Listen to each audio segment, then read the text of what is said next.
This is Bam Electric Ghost, and we're live on the air with Khushboo Chabria. You're a neurodiversity specialist, a DEIB champion, and transformational leader. And Mhm. want to welcome you to the Bam Electric Ghost podcast. How you doing tonight? Good. Thank you so much for hosting me today. I'm really excited to have this conversation with you. Well, I think it's really important to talk to people from all over the world, and neurodiversity is something that I really champion myself. My daughter is disabled and is neurodiverse. Is actually she runs a artistic. She's an artist and she runs a kind of online gallery for Mhm. artists around the world who are have like issues with disabilities and neurodivergent. So Mhm. I'm totally into what you're saying. And we're kind of living in an age in America where people are kind of rebelling Correct. against that. And I'm like, because like they somehow think that we're the enemy. I Yeah. I don't mean, understand I it, but feel like that's the kind work of that where your we are. daughter is doing is so important and so needed. Yeah, especially Um, in the art world. Like if she's an especially artist in and art there tends world. to be this kind of gotta be in person, Yes, right? absolutely. And she's working with people who have disabilities. They can't be in person. Right. And and there's kind of like they people this thought after COVID, well, we'll get rid of all the virtual stuff. It's like, there's reasons to still have it. Yeah, I mean, that's a really important thing.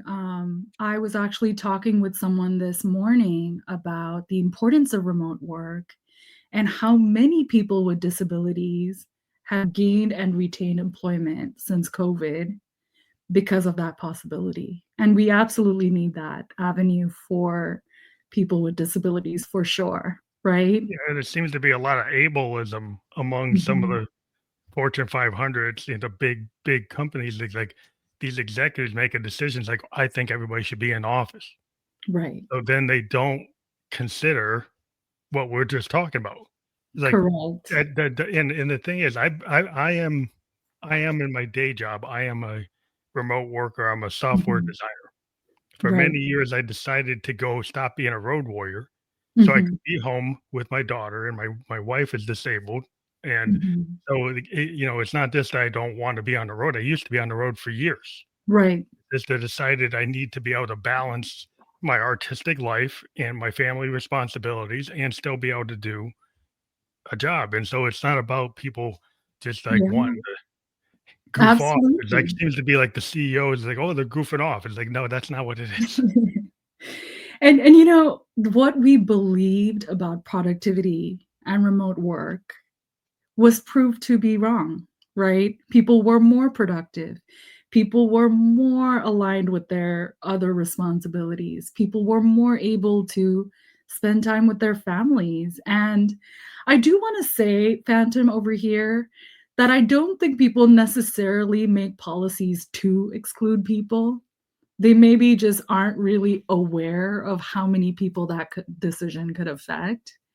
But it's worth noting that even though we as a society were collectively able to show that productivity was not affected, and a lot of companies made a lot of money during COVID, yet here we are, and the policies are kind of going back based on other people's interests, not taking into account what we've learned, right? Yeah. In addition, I mean, some of it is because the people own these buildings Correct. and they've got this office space, and you have to make a decision. Like I'm working with a smaller company that made a decision a long time ago that Mhm. they're virtual because they have people all over the world and they don't have a lot of office space.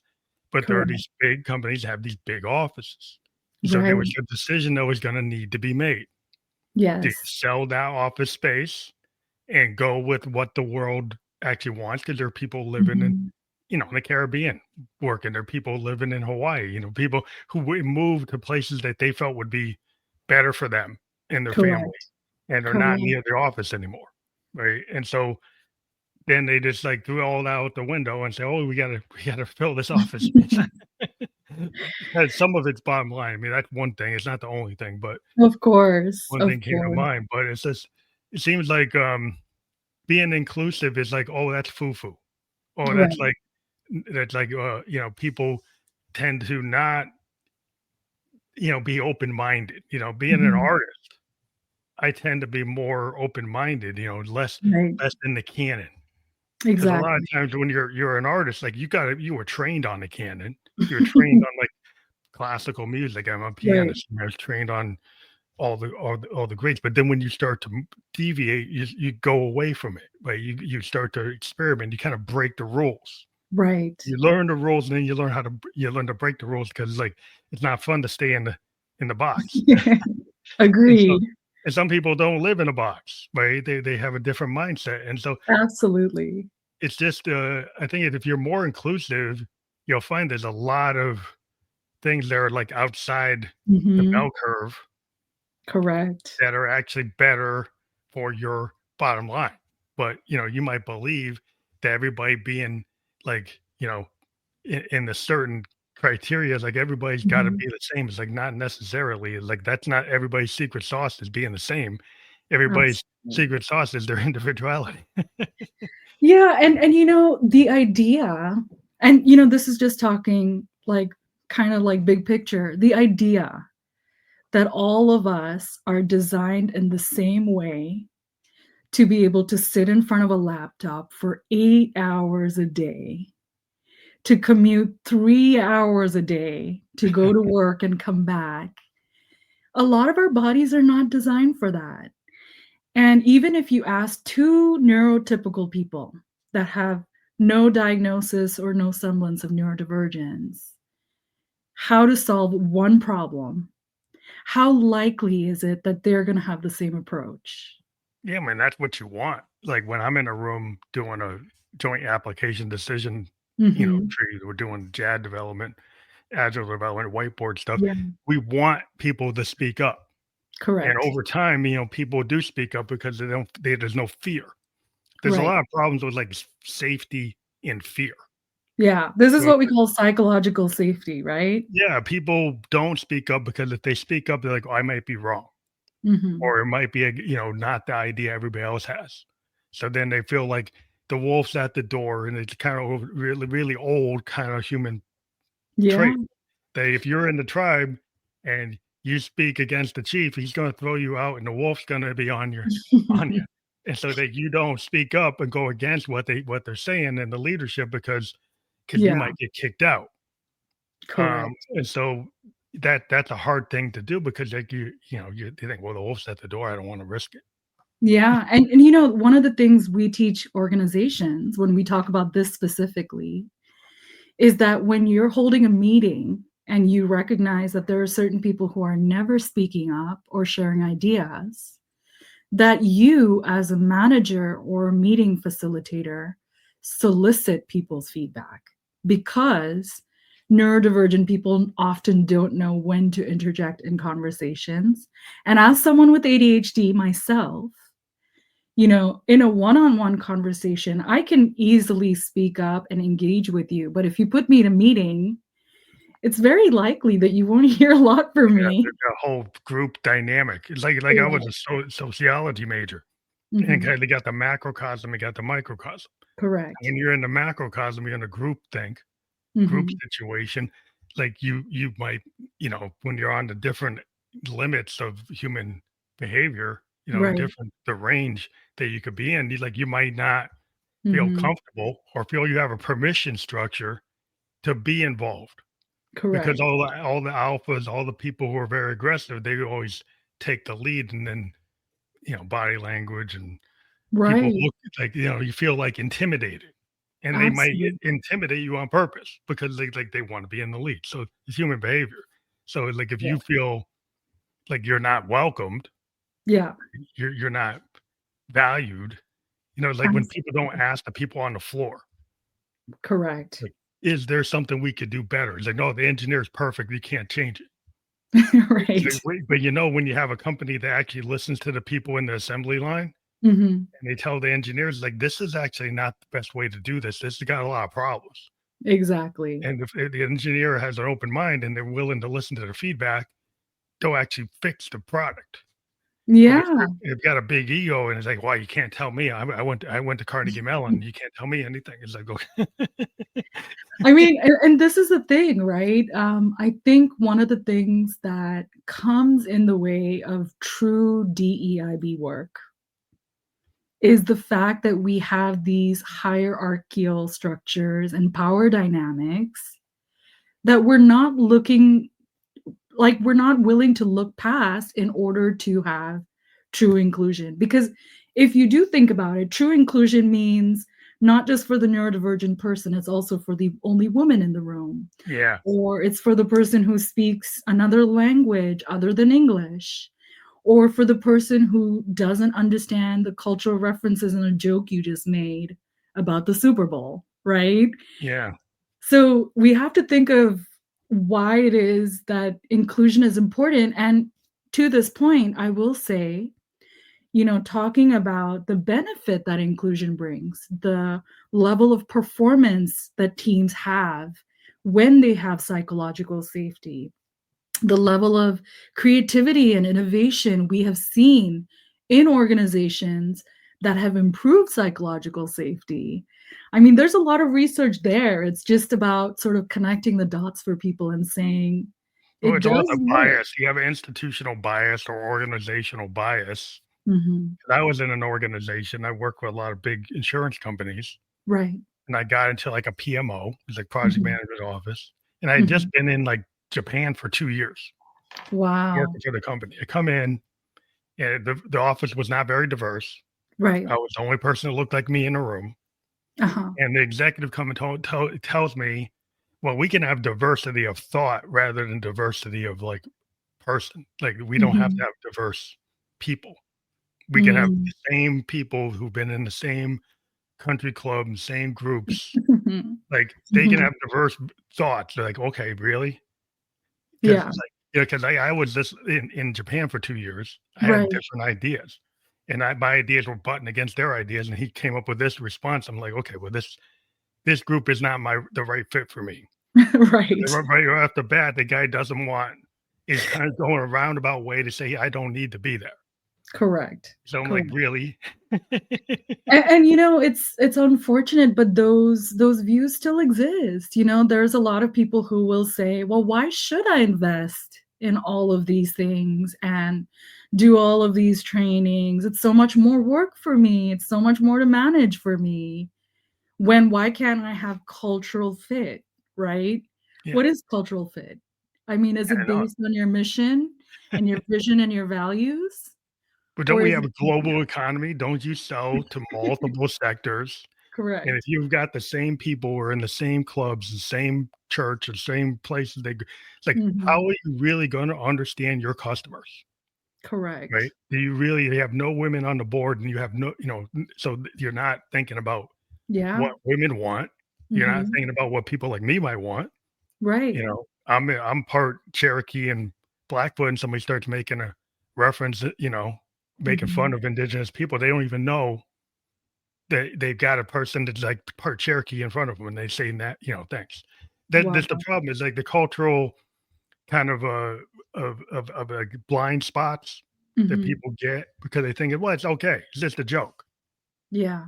And they don't know like, well, then you push down other people Correct. kinda make yourself feel good. It's like a frat boy kind of behavior. And that kind of Yeah. frat boy behavior, to me, it's not very productive. It's Yeah. not. I don't see how you're actually Yeah. cutting edge with a And frat and boy attitude. one thing that people don't talk about enough is that when there is toxicity in a workplace culture, it builds, it grows, right? We call this like a mushroom syndrome. It grows underground and until finally people are like, I don't want to work here anymore. This company is not aligned with my values. I don't feel included. I don't feel like I belong here. I don't feel supported. I don't feel empowered. And then, you have all these organizations after everything has fallen apart saying, well, what do we do now? Right? How do we Well, yeah, get it back together? How do we build this up? How do well, we yeah, I mean, create? after the election, we got big corporations saying, "We're gonna get rid of DEI," Mhm. right? Because we don't need it because Oh, so there was only based on a political choice. Yeah, So if one party gets in, you do it. One party gets other party gets in, you don't do it, or is it actually a business decision, correct. or was it actually just trying to take your finger in the wind and see Yeah, which way the wind blows, and or are you you know, actually making a business decision? correct. And you know, it's so much more important that we talk about this now, right? Because the diversity within this country is not going anywhere. It's not going away. And neurodivergent people have always been here. Whenever we do a training with companies, we tell them, we know you're very interested to hire neurodivergent individuals, but you probably already have neurodivergent people here. Okay. So you have to start with recognizing that there are people already in your organizations who are masking, who are struggling, who feel like they don't have a voice, who feel like they're not getting the supports that they need. And they know that they work for an organization that doesn't have a culture of inclusion for them. Also, like you think about like the performance review in its Mhm. big corporations, if they don't value neurodivergence, Correct. right? If they just want to put people in a box Right. and they're running an algorithm that goes with their HR system and is Mhm. created by some software company like I work for, Right. right? It does not value that Mhm. neurodivergence. And so then they're Absolutely. trying to put somebody in a box and then you're probably pushing them away. You're probably Mhm. not getting it's kind of like if I equate it to if I'm in a band Mhm. and I got like a band leader who's like alpha, Right. he writes the whole song. Yeah. And then there's a bass player and there's a drummer and there's a saxophone player. And he tells everybody's got to play the part exactly as he wrote Mhm. versus a guy who creates a demo and then says, hey, you Mhm. know what? I trust my drummer. I trust my Right. saxophonist. I trust all the guys in the band. This is just a kind of sketch. Right. You feel, you're free to feel what you think it should be. Absolutely. It's a lot more. I've been in bands where like the second person leader, Mhm. I'd rather stay in that band than the other bands trying to dictate to me exactly note for note because they're not Absolutely. valuing my ability as a musician. They're just telling me I'm just going to be a session player, Absolutely. and I don't want to be a session player. I want to actually contribute. Right. And you know, it's so funny that you mentioned performance reviews because when I first, I didn't even actually know I had ADHD at the time, but with my ADHD brain, I was involved in this committee and this training program and involved in other things that the organization was doing in addition to my job. And I've had performance reviews where someone said, that's great, but you're not doing your job and you're not doing these things and you're not meeting these items.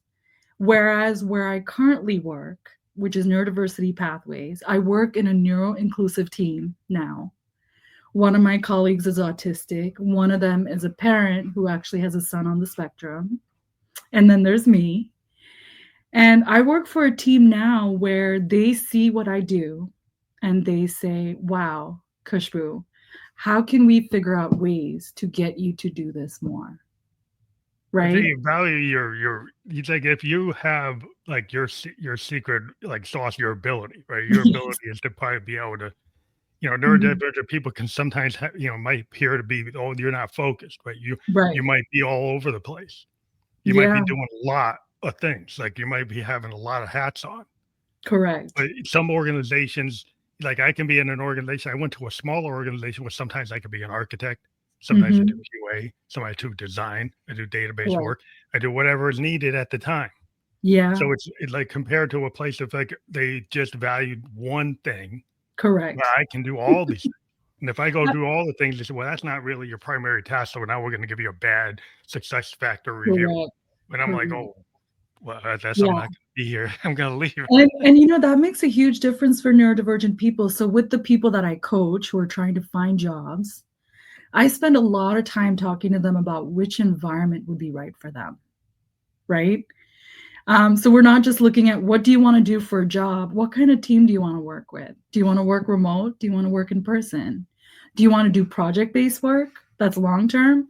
Or do you want to do like, lots of different kinds of things. Like, these are things to think about that a lot of people will not consider, but it does affect your job if you're neurodivergent, right? Yeah.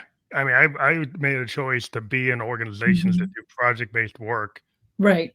and then I finally found an organization that was, like, permanent work, Mhm. but it was, like, small business, but they take on projects, and the projects are different all the time, and they have Correct. and so you do for me, it's like that's what I crave. I crave Me I don't too. wanna just do the same not that I couldn't. I have certain Mhm. skill sets I could just do design work all day, but I might Absolutely. wanna do something else. I might wanna do database uh, Mhm. administration, or I might want to do QA, or I might want to do UI design. I might whatever is needed. I like the kind of startup feel of an organization where they're like, okay, what can you do? What Correct. can you What like? else is possible? Could you Where go else can you learn? take this? Yeah, could you go get an AI certification and Correct. ChatGPT and start integrating that into some one of these workflows? Oh, Yeah, sure, I'll go do that because I'm interested. And boom, you do whatever you kind of correct. ramp up to what's needed. Yeah, and that's kind of the way my job is now, but that's also one of the things that makes me a great coach for neurodivergent people, because when they come to me and tell me, "This is what I'm struggling with, this is what I wanna do," I'm the kind of person who says, "Well, have you thought about this? Let's look into that. Let's Mhm. Google this job. Let's look what AI has to say about this," right?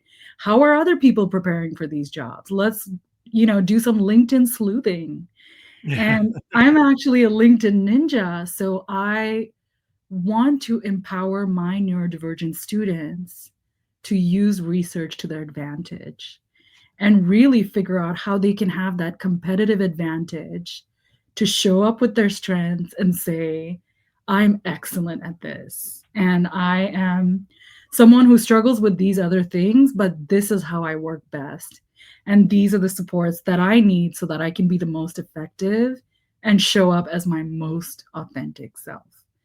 And a lot of people have never learned how to do that. Forget even neurodivergent people, regular Yeah, people yeah, there is. don't know how to do those things, you Well, it's know? hard because a lot of times we're living in a very kind of Wild West world now Yes. because of AI, because of robotics, because of automation.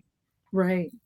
People who wanted to do like a task that was very repetitive or kind of safe Mhm. are now getting scared because Right. like the world now is looking for people who are kind of, Mhm. neurodivergent. They're looking for people who are willing to kind of ramp up in a kind of Mhm. startup mentality in terms of like Yeah. critical thinking, right? Mhm. Ability to kind of think on your feet, be in the moment, like a flow Right. state person who can kind of Right. just, you know, ramp up to whatever needs to be done. Right. Where another person, well, I got 20 years of being able to be an actuary and I can do this. Correct. And Yeah. well, now we can automate that and AI does that. So what else can you do? And it's a really scary place to be, right? Because what does this mean for all these peoples whose jobs are going to basically be eliminated, right? We're in a really interesting time right now and thinking about what kind of a society are we going to be if we expect everyone to work in the way that you described, where it's just steady flow state and just Well, a lot of ramping people up to weren't what's needed. trained. They don't have an experience with that because they didn't have no one gave them the expectation, right? Right. They basically were told like, you're gonna be a cog in a machine. You're Correct. gonna be sitting in that cubicle. Right. You're gonna be doing this task on the assembly line. Mhm. You're gonna be doing this very kind of known thing, right? Where as a creative person, I love unfound sounds or Mhm. like newfound sounds. Right. Like, so I do sound design before I even write a song. I That's actually create the amazing. tone because I Right. wanna do something that's not in the box. Correct. A lot of people just, well, I'm just looking for the preset. I Exactly. and I'm like, well, it's a different type of person that says, "I don't wanna use the preset, I wanna make my own." Correct. It's a totally And different mindset, you know? what are we gonna do without that human sort of touch to art, to music, to writing? We kinda have to think about that. What does this mean for our society if we do become so reliant on AI? What is that? I think there's some limitations to AI and some of Mhm, the tech bros out there. And I've mhm. talked to some of them, and they're like, "Well, we don't need actors. We don't need musicians. You can just use ChatGPT, or you can use, Gemini, you can use any of the." I don't know about And that. I'm like, "Okay, what you're forgetting Right. is that every human being is your individual voice and your response to, like, point in time." Correct. When you go see a play in New York, Mhm. right, you see an off-Broadway play, and see that actor, if you actually watched it every night, he's not doing those lines the same way every night. If you go Absolutely. watch that band in a club in New York, they're not playing that song the same every night. Absolutely. Problem with the Absolutely. automation is, like, it will actually do the song pretty much the same every day, Right. and you have a known thing, and maybe that's comforting, but to me, Mhm. it's boring, and I think Yeah. a lot of people will find it boring, and they'll find it, like, very rote, and Yeah. and I think eventually people will say, "Well, that's not really what I want." I've talked to an author that was looking at AI generated covers for their book, and it's like it wasn't speaking to them the way that an actual illustrator, Mhm. hands-on, face-to-face talking to them actually did a better job, and so I think people start to Yeah. see that human capability, it's still valuable.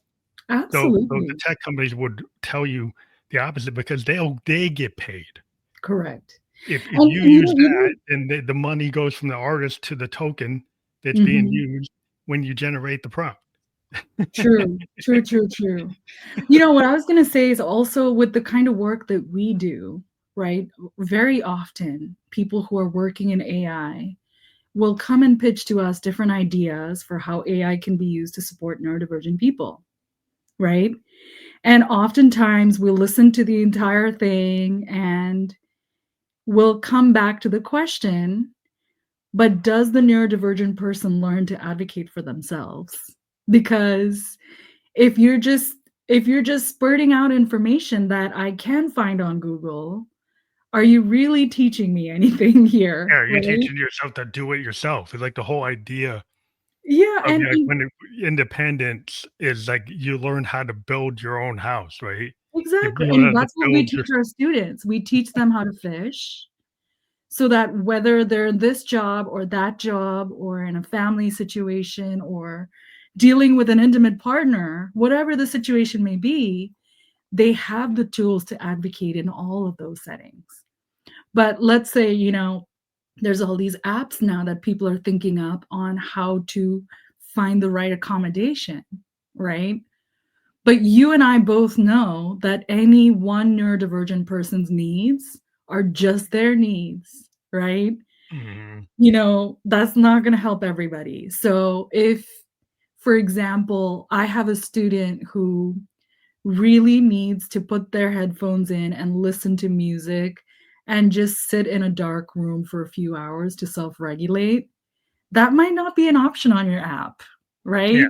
yeah. You only the machine learning only knows what was trained on, and Exactly. every human being is so different. Like, if you had a therapist, AI Correct. therapist, it's only gonna use what it's learned up to that point. Absolutely. And if it's run into something it doesn't know, and it might go and do what they call hallucinations and give you a response because AI tends to wanna give you a response that you want, Correct. that it thinks you want. So Yes. it'll give you an answer, but that might not be correct. And No, so you have to go back and forth for a long time for it to really understand you, right? And really think about what it is that you're asking.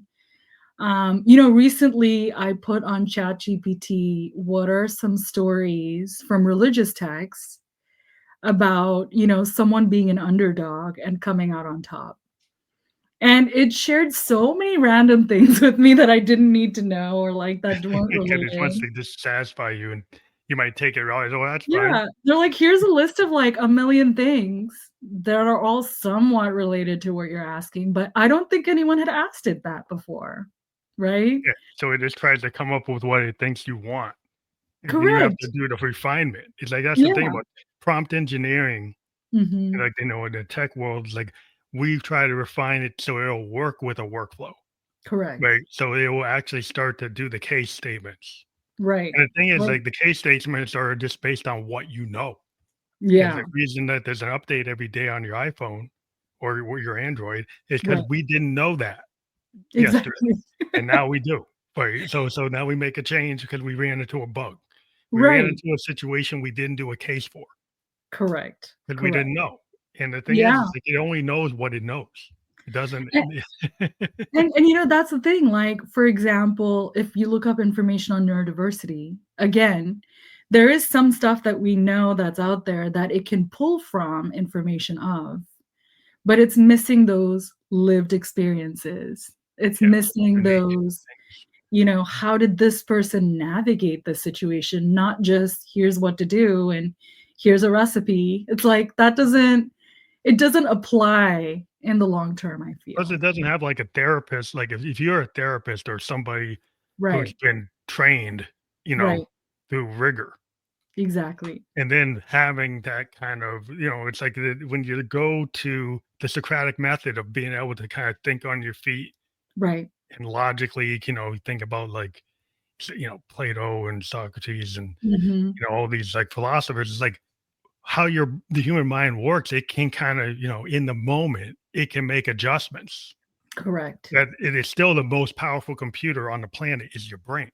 Yeah, it's that People will try to, deducing ability, right? yeah, and the computer is still not there. It might seem like it's there Correct. because it gives you an answer, where before it wouldn't give you an answer. Exactly. But now it's like what it's giving you isn't always, a lot of times it's not anywhere near what you were looking for. Correct. Um, so that's what people have to understand is like there's a limitation.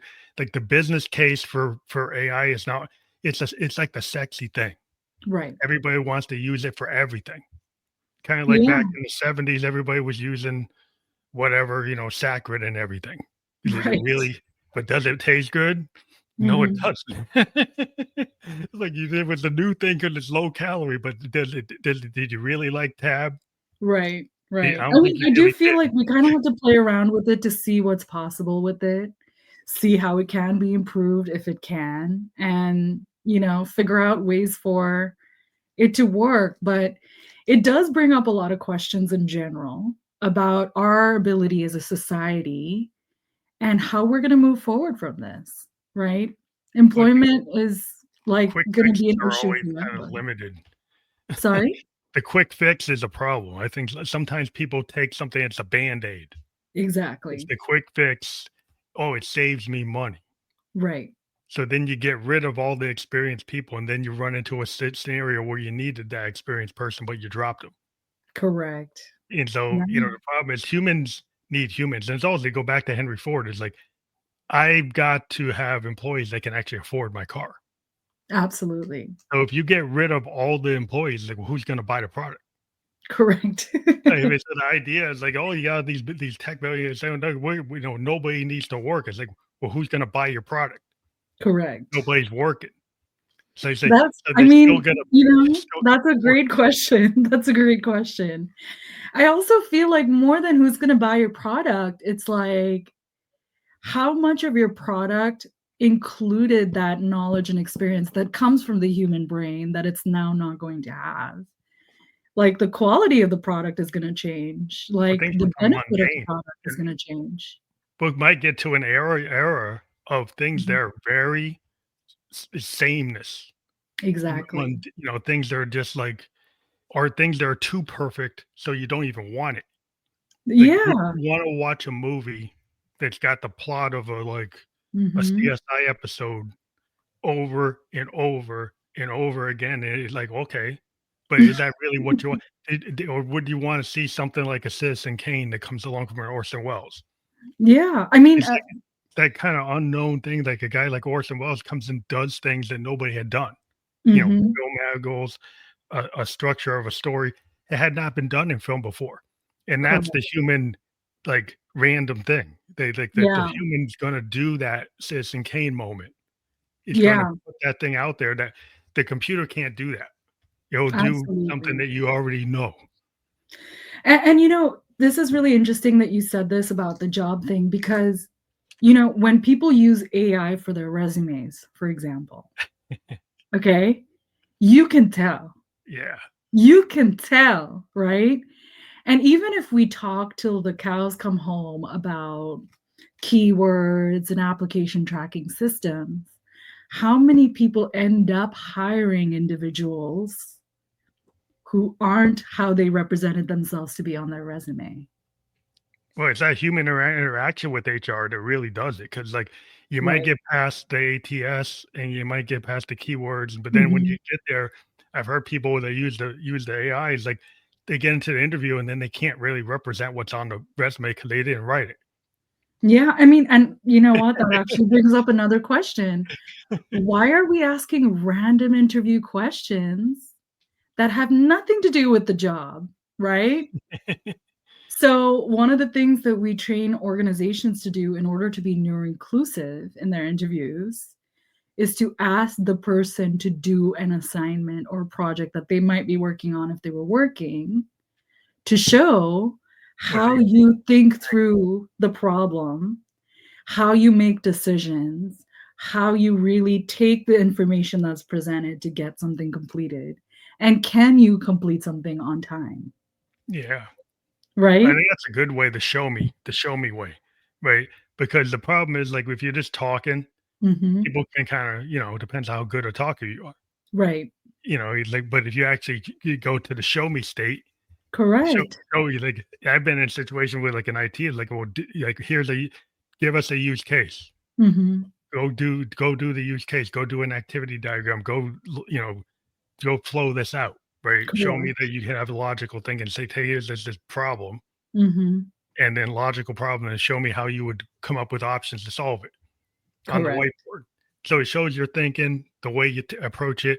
And I've Mhm. gotten jobs on that, like based on that. And sometimes it's the stuff Mhm. that like maybe I didn't even have on my resume, but I just had the practical Mhm. of living it, doing it.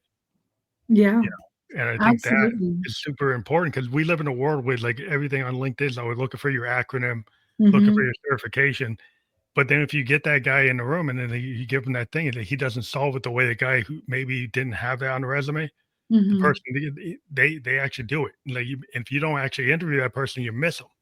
Correct. And so Correct. there's a lot of misses happening. Absolutely, and, you know, it's, once we do all try to be the same, we see how that sort of affects our society and our workplaces and our culture, right? Well, everybody's trying to be like on Instagram. They're trying to do the Yeah. cat video. Everybody's trying to do the cat video gets 1,000,000 views. Right. And the thing is, it's like what I would say is like if I do an Instagram post, Mhm. right, from an episode of my podcast, and maybe it only gets like 100 views, but somebody that watches it, is a Grammy award winning producer, and then they call me and they say they want to be on the show. Well, just Correct. because I didn't get 1,000,000 views didn't mean that the impact of my post actually got me, you know, it was valuable. But Right. people looking at the metrics say, well, you should give it up because you only get 100 views. It's Yeah, like this is that what is we not call always the sheeple right behavior. thinking. Yeah. And you know, it's I feel like the attention and the intentionality with which people used to do things has been lost, right?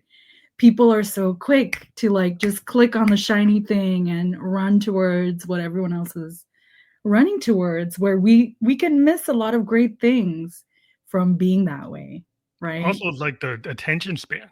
I've Yeah. talked to authors saying, I got to have something like 70,000 words. I can't do a 200,000 word book. Mhm. Like, how many things are lost because you can't do the 200,000 word book? Right. Because maybe it needs that many words to actually tell the story. The same thing Yeah. with, like, a song. Like, if you look at songs in the '70s, songs could Mhm. be, like, 15 minutes. It could be 9 Absolutely. minutes, 7 minutes. Now people are telling you can only do a 2-minute song. I'm a songwriter. Right. I'm telling you, like, I just get warmed up in 2 minutes. I got the Yes. bridge, I've got the different sections, I got the interlude, I've got song structure, right? Yeah. My song doesn't really kick in until you get to the 5 minute and 15 seconds. It's like, but you're telling me that your attention span's only gonna listen to 2? Yeah. Right. Like, really? There and, you know, and that's the reason why we need people who bring different perspectives and have new ways of thinking about the world and have different ways of processing information. Because you know what? For every person who doesn't have the attention span for beyond 2 minutes, maybe there are people out there who want songs that are way longer and are not hearing anything like that out there in the market too.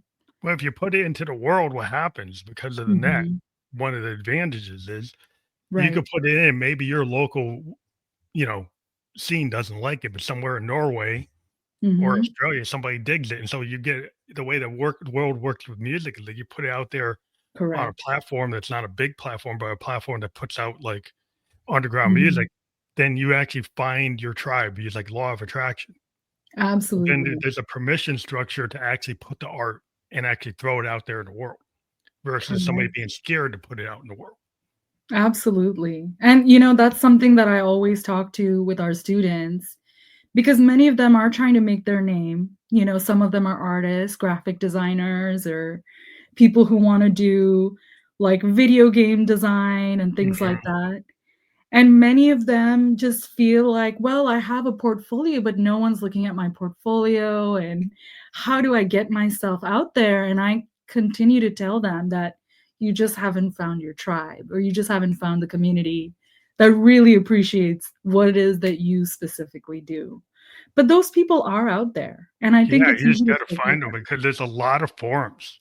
Mhm. There's all kinds of, like, forums for, like, independent video games from fans, Correct. gamer video games, right? By independent gamers. My daughter shows me Mhm. them, right? Shows me these people are making their own games. I didn't Right. even know where it was, and she found it. It's like she's always finding these, like, little gems of these Mhm. communities of Yeah, art, and, they're graphic artists, painters, all kinds of people, photographers, like, and yeah. it just there are these scenes, kinda Right. like, back in the '70s, like CBGB's in New York City was a scene where the Talking Heads were found, where the Mhm. Ramones were found, where Blondie was found, Correct. where, Correct. so he had this very diverse club, very small club. He Mhm. had a band like Blondie, became super worldwide, Ta Yeah. Talking Heads, like a totally different type of band. Even to this day, there's not a band like that, and Yeah, and that's the that thing. scene had that, you And know? we won't discover people unless we have places where people can really share their talent and show up and be themselves, right? I think that's what with the bigger question is with this whole discussion, sort of where we're going is how do we continue to have those spaces where the blondies of our generation can be discovered? And are we holding space for those spaces to exist, right? Are we creating pathways for people to really be able to show who they really are, right? I think people have to value, people's individuality, Agreed. If you only value sameness Yes. or what you think is like the problem is a lot of people have this permission, like, "I can't be a singer, so because I don't sound like Marvin Gaye." Correct. Right there, then their judgment is like, "Well, if I don't hear something that sounds like at that level, then I'm not even gonna Mhm. listen to it." Correct. Versus the people who decided to listen to David Byrne, Yeah. sing like what those Talking Head songs, like nobody had Mhm. heard anybody sing like that Right. or do videos like that. I mean, And there's a reason why we have so many genres of music, right? So many styles of music, so many different regions where music is so vastly different from, like, how it is here. Like, I grew up listening to Indian music, right? culturally different, yeah. Very, very different. And for me, it's like when we talk about listening to classical music, when I was younger, I used to listen to tabla and sitar, right? Which a lot of people here have never ever been exposed to those sounds or Mhm. even how beautifully it can blend with other genres, right? But Well, that yeah, it's like creativity and that it's curiosity needs to be there to really well, yeah, explore. you have a lot of musicians that would go looking for, like Peter Gabriel, he's looking for, like, Mhm. you got South African musicians that work with him. Right. They would look for world music and find, find these little, like, Mhm. nuggets, like, from all over the world. There's different cultures that music is, like, part of communication. Yeah. I had somebody on the podcast one time that was talking about they had done a lot of, like, archaeological, anthropologic, like, I kinda Mhm. ruined it, but they were out there traveling the world, and they were discovering all these different indigenous groups, and they Mhm. were taught and music was so much a part of the culture Right. that it was just ingrained, Yeah. and And that is so important when people like the whole community was involved in it. Mhm. And it's like another language because it is. It is. It Music is. is a language, and if you start to put it into tiers and say, "Well, it's only for this, only for Correct. that," then the problem is that you need to be as expansive and have some curiosity, and don't Agreed. let the corporate structures kind of dictate, like fast food, junk Mhm. food level stuff, where then Yeah, you don't value it. If you absolutely. don't value something, then it becomes like it's not important to your life. And so when you start to value the diversity Right. in anything, like there's a Mhm. lot, if you just value sameness, you get what you value. Correct.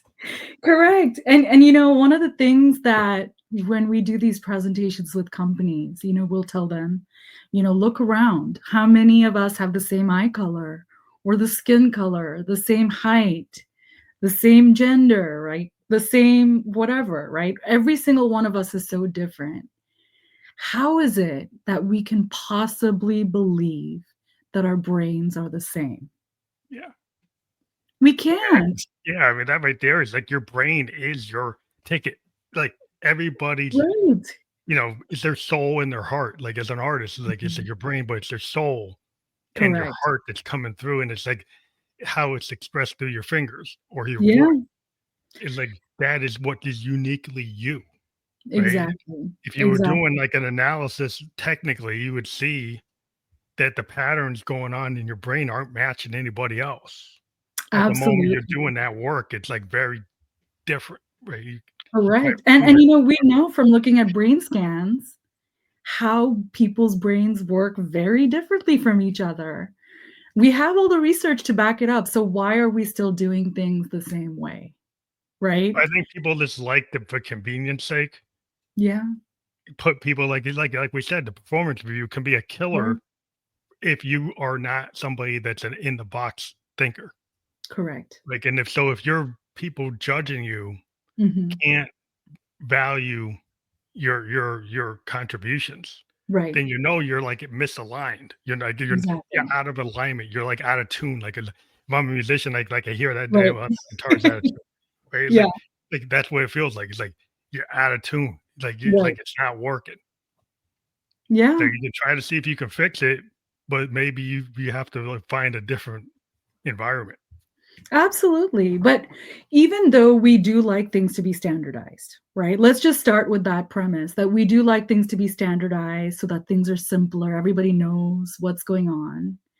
There was a time when sidewalks didn't have curb cuts for people on wheelchairs, right? Does that mean that people didn't need curb cuts? Yeah, No, they needed it. They just didn't they do needed them. it. And what it is that we're talking about is like someone standing on the top of the stairs, right, without an elevator or ramp, saying, "It's not that I'm trying to exclude people from wheelchairs, but, this is the way it is. This is how we do things." But here we are years later, curb cuts are there. They don't just support people with disabilities, they also support people who are elderly or people who have, you know, like crutches and people who are struggling in other ways and people who have strollers who are walking around the Yeah, people street. are using like skateboards or bicycles or any kind of wheeled travel. Correct. It's like, yeah, it's just the idea is like a lot of times people did it because like, well, it's the easiest thing, it's the cheapest thing. A lot of Exactly. times it comes down to money. You Yeah, don't but have the we don't elevator in the realize how terrain. these small things that we change can have all these ripples, right? Like a lot of our students are visual learners, and now closed captioning is automatically available on Zoom. Mhm. And AI is automatically taking notes on Zoom. How many people struggled with not being able to see the words that were being said out loud because of audio processing disorders? Yeah, well, Like, now since AI, how many of us use subtitles when we watch movies now? I watch a lot of Korean drama, Me and it's too. I because love Korean dramas. I just watch K dramas all day. It's like so if I 'cause I was living in Japan, I was watching like J dramas. And Yeah. now I'm watching K-dramas. Then I watch Chinese dramas. Because I That's was in Japan for amazing. 2 I've years, I I've have my watched a few. I watched, like, Hana Yori Dango and Boys Over Flowers, Boys Over and Flowers. Yeah, yeah, I love yeah, that. I my first one was Goom Princess Hours or something it's called, but it was, like, a really old-fashioned one, so I've seen different ones myself, and, before subtitles, I didn't even know I had an audio processing disorder, right? Wow. Like, truly, to be honest, Find because it very useful for the subtitles to actually watch movies and TV. Mhm, mhm. But, it's like these things were sort of built for accessibility around one group, right? One need, one problem that we're trying to solve. But we can see when we create these changes in our society, what a big difference it makes for everyone, Well, it right? opens up the art to, like, so many people, like, now there's tons of people who Mhm. actually appreciate Eastern cinema and TV. Correct. They did it's not just anime. Anime people liked even in the Yeah, '70s, but now it's opened up, like, I just like the cultural differences between East and West. me too. There's a lot of interesting Mhm. ideas that are not in our dramas. There's a Correct. lot of things that are cultural, but they're, like, Mhm. historic, or Mhm. there's mysticism that they'll Yes. throw into things that we don't Yeah, have in some of our stories. And I just like, absolutely. wow, I just like the creativity of having a different angle, of not Mhm. seeing the same story over and over. Like, it's not based on, you know, King Arthur, it's not based Mhm. on the Bible, it's not Correct. based it's like a lot of our stories have the same base over and over and over again. And Yeah, then I like seeing stories where I didn't know that because I didn't know the history, so then it's new to me. correct. Yeah, and this is why that inclusion is important. Because if we don't invite diverse people to come in and share those stories, we're not learning from those stories. They're just there somewhere else where they're not accessible to us, right? Yeah, I think That's it's why we talk about writers' rooms being more diverse, having more people contributing to media. I earlier last year, I was having a conversation with someone about how to improve neurodivergent representation in media, mm, right? Which is a whole other topic that we can go into. I can talk mhm. about this for days. Yeah, yeah. But, one of the things I mentioned in that meeting is that when I was growing up, I really liked Sound of Music, and I recently watched it as an adult, and I noticed that song where they're literally saying, "What are we gonna do with a problem like Maria?" Like, oh my god, that's so traumatic to me now because it sounds like all the different ways how I, as a woman with ADHD, was judged my entire Mhm. life, being playfully discussed in the song where we're Yes. talking about she's irresponsible, she's clumsy, she doesn't show up on time, she's not dressed how she's supposed to be dressed. Like, what?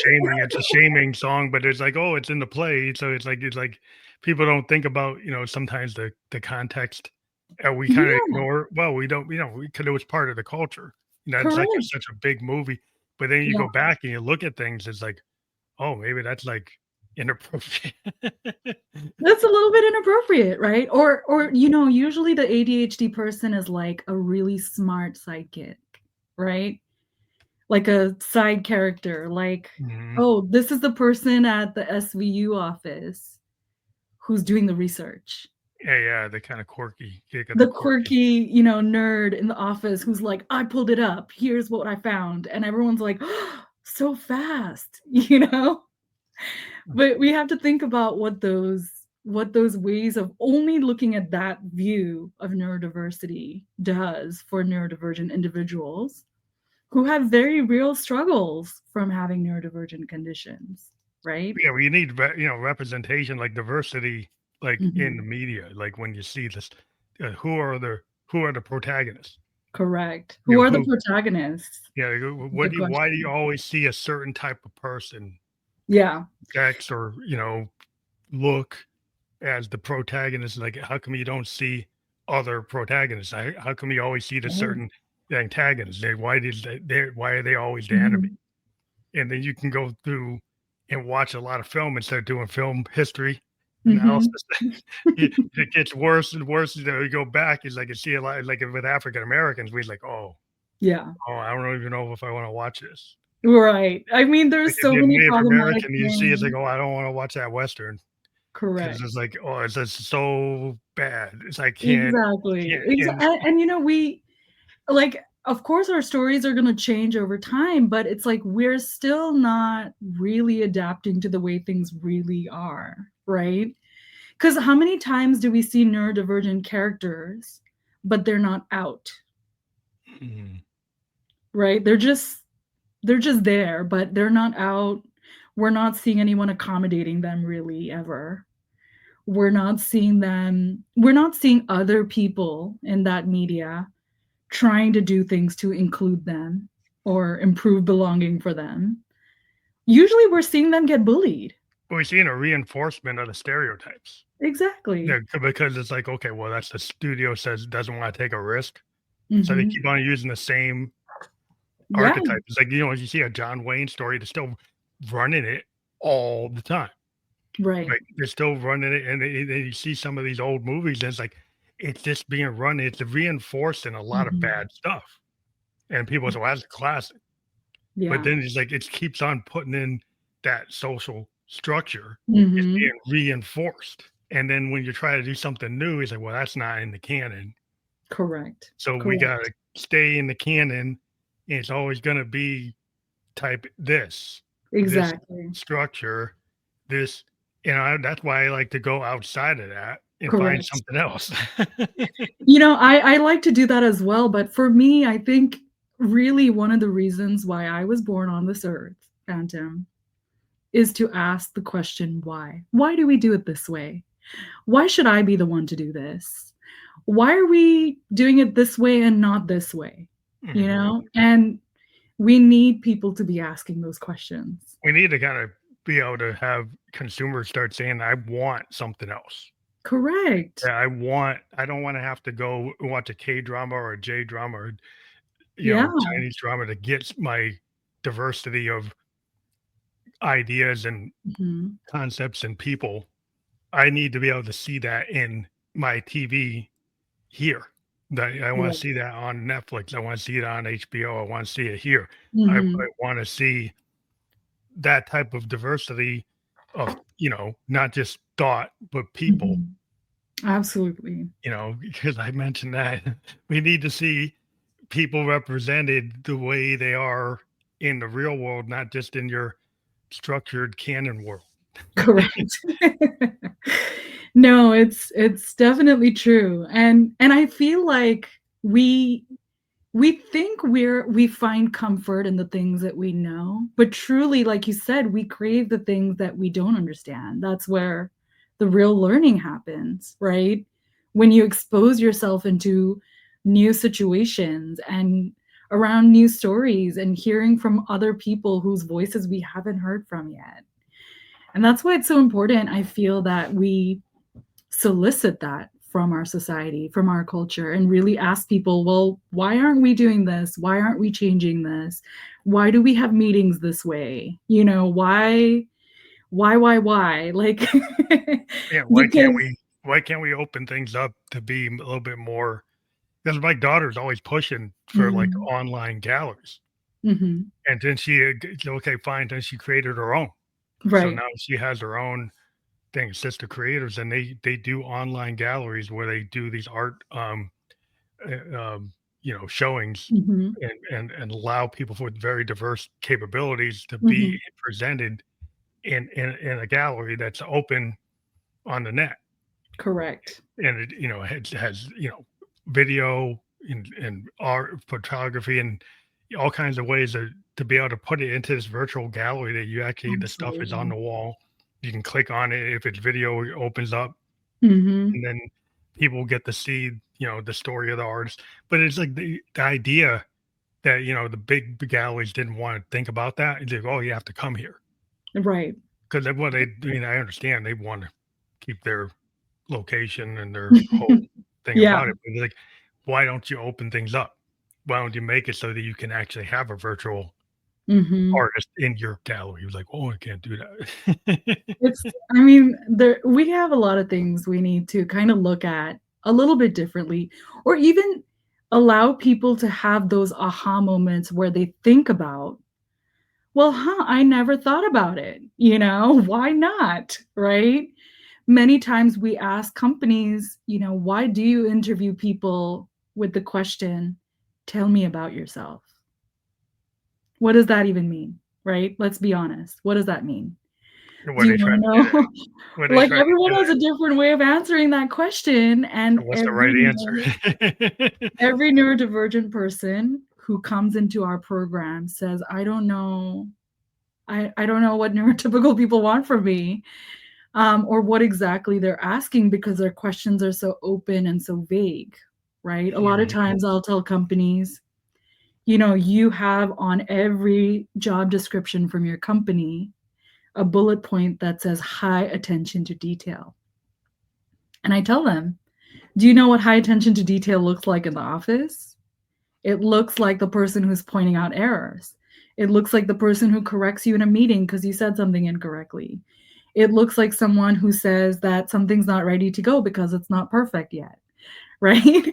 These are other things that comes with high attention to detail. And so we really need to think about what we are asking for and if we're really being honest with ourselves about what we're expecting. Like, what is excellent verbal and written communication, right? And I'll ask everyone in the company, do y'all think you have excellent written and verbal communication? Do they?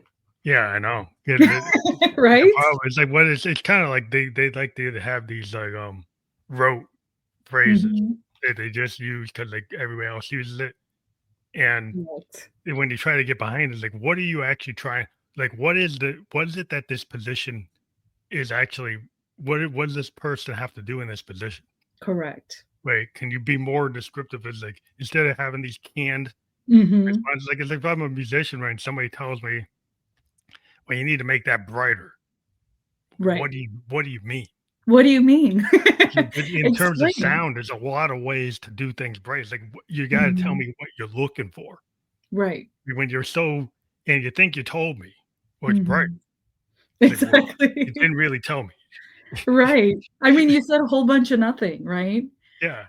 I had a recent conversation with one of my students, and she and I were discussing how when you ask a neurotypical person a close-ended question, they never answer it. But if you ask them an open-ended question, there's very much a possibility that they'll answer the original question that you had. Mhm. What do you think about that? Well, that's kinda like a blue book exam to me. It's kinda like I always like the blue book Mhm. versus, like, the The multiple multiple choice. choice, 'Cause right? I went to Bowdoin in Brunswick. It's like a small college, like an Yeah. Amherst, and there was a lot of blue book exams and oral exams, and it Mhm. was really that you got to show that you Mhm. actually understood and processed what you learned. Correct. And it wasn't about that you could remember things that like in an SAT way. Right. It's actually a way that shows that you could actually apply your knowledge and that you Exactly. did understand it. And I think I that appeals to me Me as too.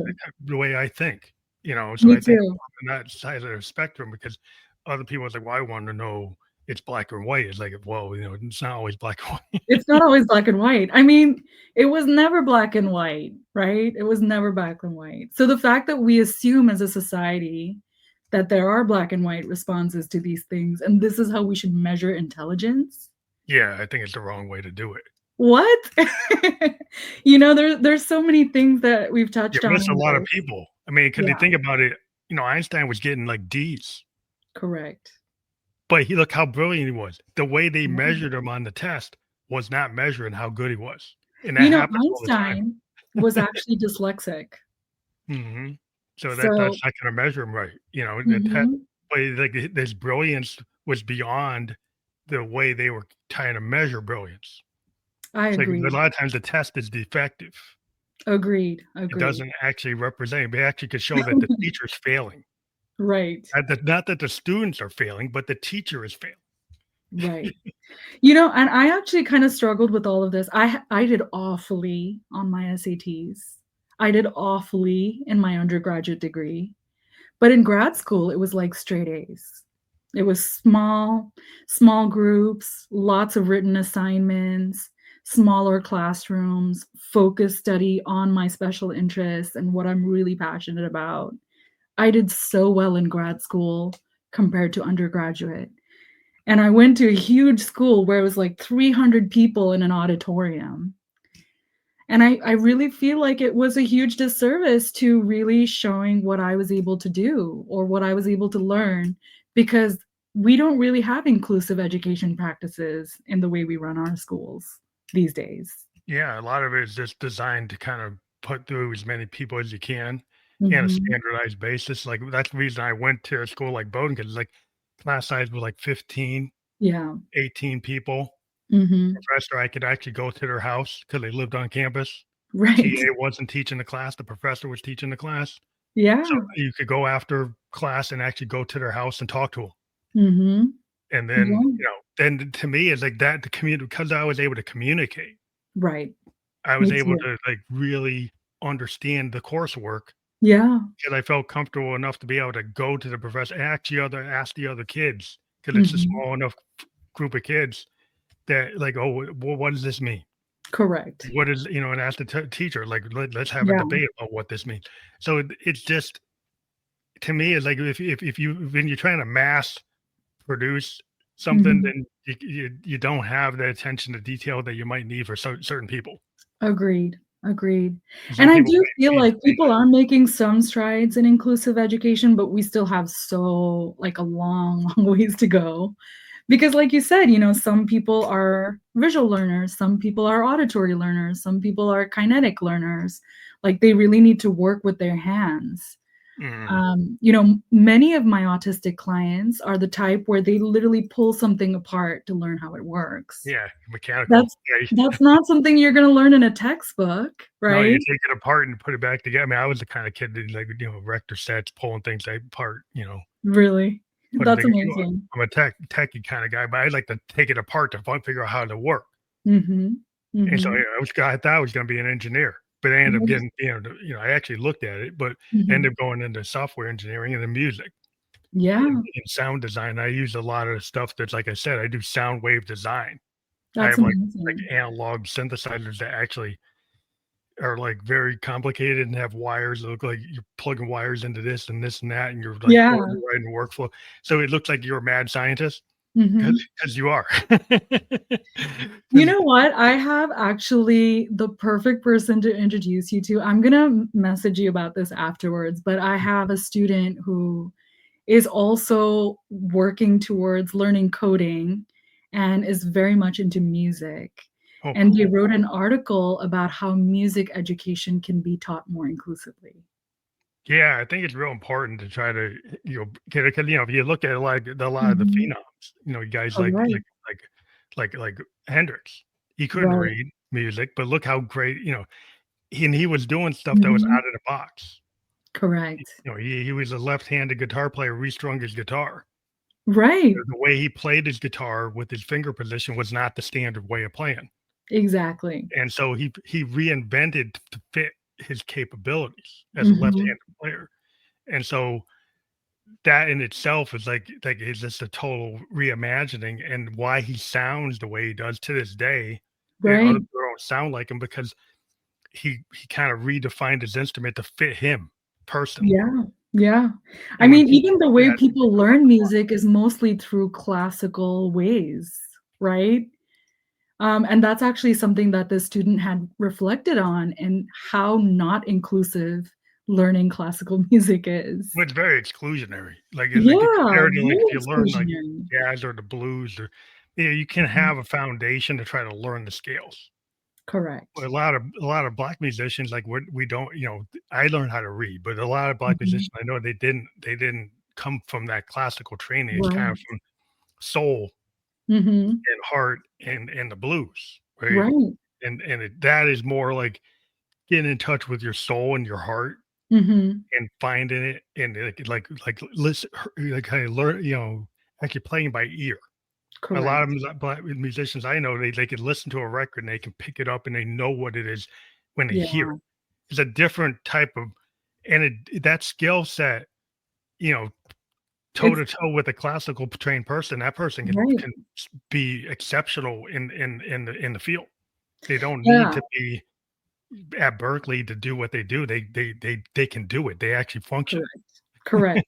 And you know what? I actually have a student just like this that I used to work with when I was a clinician, and we had randomly walked into a piano store in the mall when we were just doing a community outing, and he went in there and just by remembering a Mariah Carey song, played it on the piano, had never taken a single piano lesson in his entire life.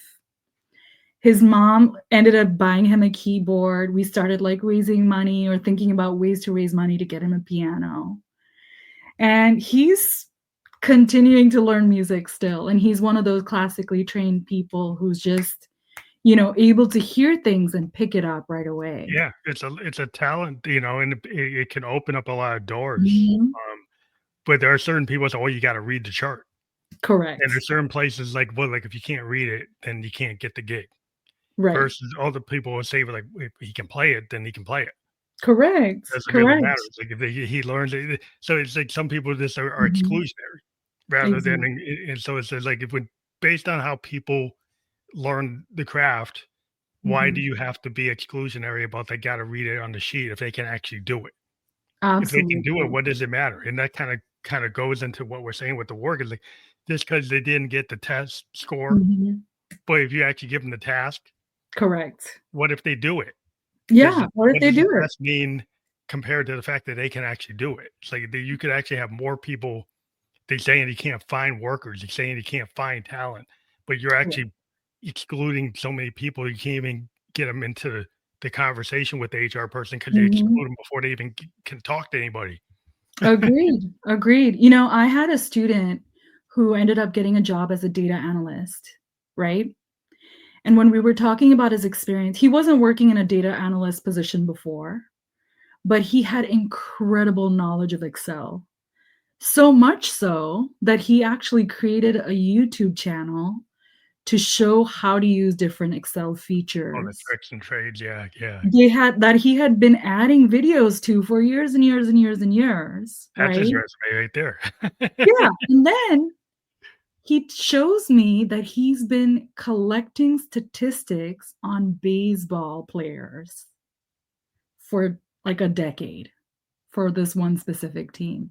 He had it all on Excel, he was tracking the data, and it wasn't on his resume, and I was like, "You need to Put put that this up on on your LinkedIn. resume. Put it up. It's like, Put this that's in the a way. portfolio, bring Yep. this up in the interview, show them during the interview, bring your You'll get laptop the in." job because that's what a data analyst does. Sometimes people they find Mhm. their way into something and they don't realize they're doing it.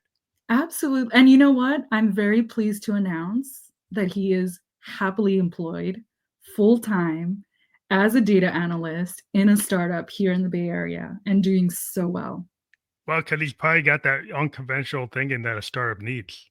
Correct. Because like if you've got that passion to kind of Mhm. do it from kind of this like you're self-taught, then Yeah. you have a way of looking at it that's Mhm. going to add a lot of value. Because a lot of people would just kind of rote trained it Exactly. versus somebody who was kind of passionate about it Mhm. and they find their way into it. And Yeah. I think like we'll probably have to close now because I usually Yes. we're a little bit over, but like I think that's the key is like you Mhm. need to be aware that you might be preventing like your organization from moving forward because of your exclusivity. You're not Absolutely. being as inclusive as you might think you are. That Mhm. you're losing a lot of opportunities. Correct, And correct, and I'm on this mission, so Phantom, if you can please share with the listeners, they can check out our book, Neurodiversity for Dummies, which mhm. is currently available on Amazon. We are actually working on our second book right now, And we provide trainings to organizations, to leaders, to managers, HR teams, anyone who needs training on understanding neurodiversity and supporting neurodiversity in their workplace. And if any of the listeners here are neurodivergent job seekers that are specifically looking for help to understand themselves and to be able to advocate for themselves in the workplace, we do have a program called Career Readiness Training at Neurodiversity Pathways. And if you Google us, you can learn all about it. Our next cohort will be starting in February 11th to be specific, in 2025. And, I'm trying to make the world a more neuro-inclusive one, Phantom. So anything you can do to help me with that, that would be amazing. Well, I want to thank you for being here, and that link we have below, Mm-hmm. that will be fully clickable. And so people in the podcast, we're just live on Facebook, YouTube, and Twitch. And on those Mm-hmm. platforms, you're able to click there. We're going to be on all the other platforms where you can listen to or check out a podcast by tomorrow. We'll share that landing page with you by tomorrow. But I want to thank you for being a guest on the Family Electric Coach podcast. I know this is a great topic to be talking about today, very topical given the environment. And I hope everybody's got an open mind and check this out. And if you're neurodivergent, I think you look up the opportunity here to connect with you. And I think it's a great the mission that you're on, and I wholeheartedly support what you're doing. Thank you So so much. I appreciate you. thank you very much for being on the show. Awesome.